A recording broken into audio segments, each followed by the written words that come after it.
amazing love, how can it be that thou, my God, should die for me?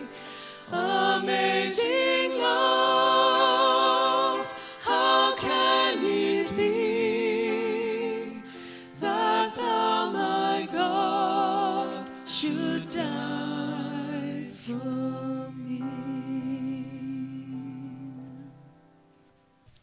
Why do we go to so much trouble to remember Good Friday? What's important about this story? Why would we bother? Surely Jesus' death is just a necessary precursor to his resurrection. He died so that he would rise again. It's a practical necessity. It's Sunday that matters. Or perhaps we remember this story because it's a story of violence and shame. We can't help it, but our eyes are drawn to that. It could be, but in truth, we've heard the story so often, I don't think it shocks us anymore. Perhaps it's this idea of giving up one's life for someone else. And that is a powerful story.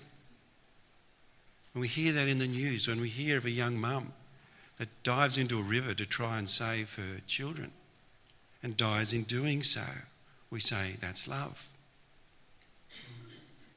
So perhaps it's that part of the story. Whatever it is, we know that it was a necessary death. And it was necessary because we live in a world mortally wounded by sin. We feel that, I think.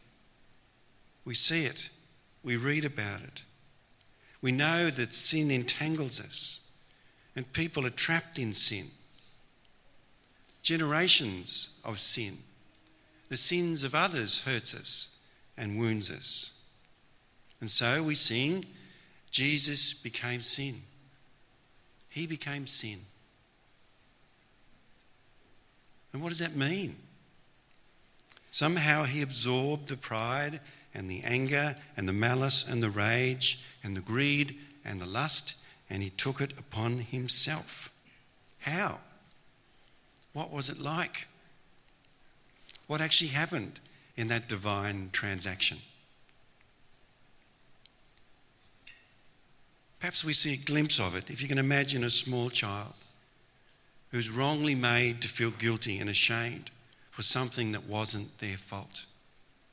And we look at them and we say, that's not your burden to bear. That's not your hurt. That's not your wound.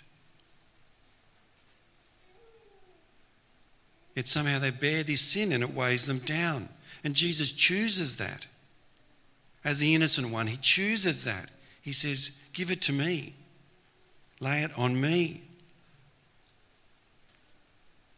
You see, Jesus was the Son of God.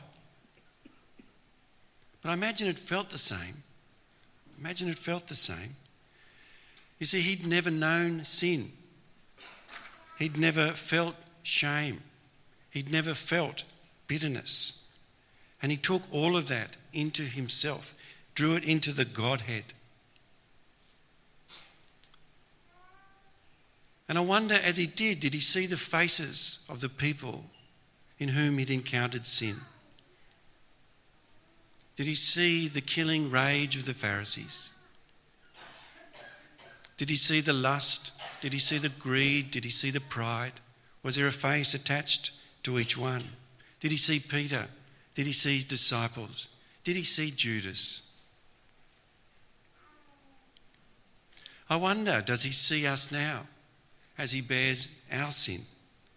Does he see your face and my face? Does he feel your heart and my heart?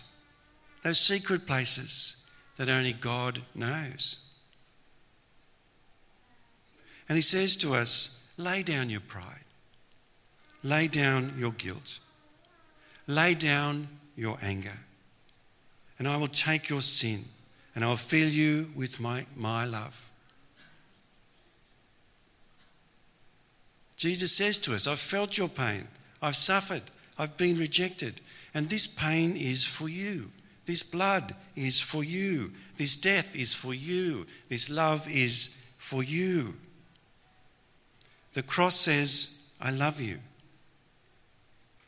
And on that first Good Friday, as the purity and holiness of God was corrupted by sin and death, it was death itself that died, overwhelmed by the holy love of God.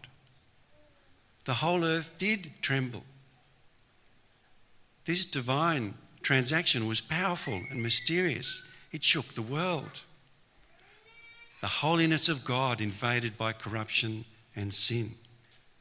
And somehow it was overwhelmed, taken from us. And the world that God loved, was changed forever. And this is a story worth remembering, a lyric worth reciting, and a song worth the singing. So sing it well and remember it well. It's your story and it's my story.